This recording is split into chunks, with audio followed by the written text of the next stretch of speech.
Provo Beast Audio Installation Channel is sponsored by NVX and Sonic Electronics.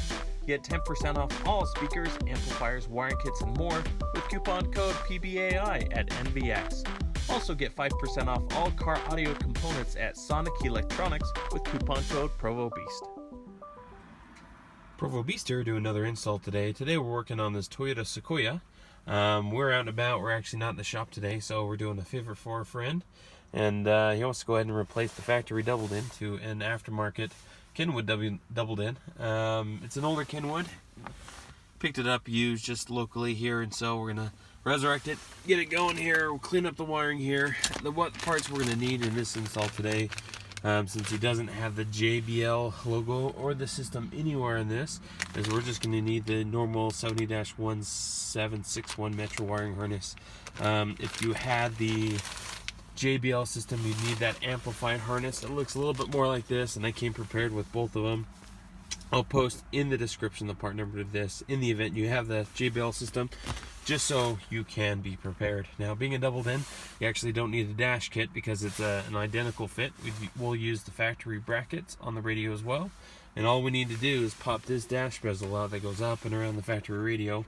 Really, that's it. As we get started, you're going to see there's going to be a Phillips there and a Phillips there as well. Okay, remove those two top screws. Now, using this pedal popper tool, just kind of push it in there. And really, that's all it does, is pop it on out. Keeps it nice and simple. Once that comes free here, you can just lay that on down. Don't have to disconnect anything, because that's going to give you all the space that you'll need. Now, each side is held on with two 10mm bolts. Go ahead and remove those. Then the stereo itself will come free. Okay, so just remove those four. Maybe in there a little bit, but if not, it should just pop right on out. You're going to have the two harnesses here and your antenna. Go ahead and disconnect all three of them. Now, these, you'll notice these will look a little bit different if you had the amplified version. More so, it'll be something that plugs into something like this port here, but we don't. We have this, and the harness that we showed you will actually plug directly into those plugs. So get those disconnected. Nice thing to also note that this model actually doesn't have steering wheel volume controls. If it did, you'd want to have the ASWC1 access retention kit that allows you to keep those steering wheel controls working. But this model doesn't have that either, so pretty simple. Disconnect these and we'll remove the radio. Now we need to make sure we transfer over the brackets from the factory radio, R for right, correctly to the radio on our right hand side here, our aftermarket one. Now these are threaded, and so you want to make sure those threads match up. Generally speaking, if your radio is brand new, they will come with their own screws, so make sure you use the screws with the radio that they're supplied with. Okay, we went ahead and transferred the brackets over. Fortunately, 3 of the 4 holes actually lined up perfectly.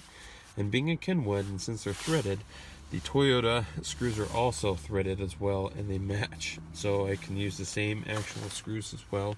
Since only 3 of the 4 fit, I threw that 4th one into a threaded hole there as well, just so we keep them all together. So we're actually totally done with the factory radio. We're done with the brackets on the aftermarket radio. Now let's jump over to the wiring and get everything hooked up. Alright, so at this point, we have our wiring harness. Strip both ends of both sets of harnesses. What we're going to do is just basically marry up colors to keep it nice and simple. Now, sometimes if you don't have the wire color equipped in your wiring harness, but you do on your radio harness, you can just cap it off by stripping it and putting a butt connector. Now, multiple ways to connect these wires. Best case scenario is soldering and using heat shrink. In this case, since it's just a basic radio replacement, we're just going to go ahead and do some butt connectors. Okay. So we went ahead and matched wiring. Now, using a crimper, the wire stripper, strip both ends and put our nice little crimp at both ends of the wire. Matched every color up, color by color. Now, we didn't use on this Kenwood the blue and white wire, which is your amp turn-on wire, wasn't needed, but down the road, if they chose to add an amplifier, it's ready to go. Also didn't use the purple and white wire, which is your backup camera trigger wire.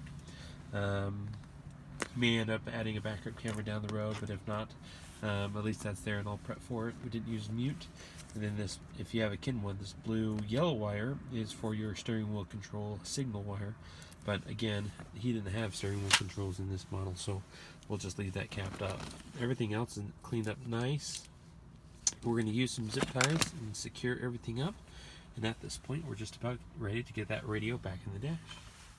Okay, so those just plugged right into the factory harnesses. This end will go to our Kenwood.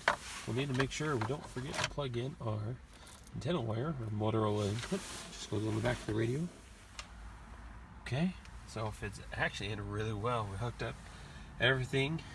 Plenty of space back behind the dash. These older Toyotas are super easy to work on.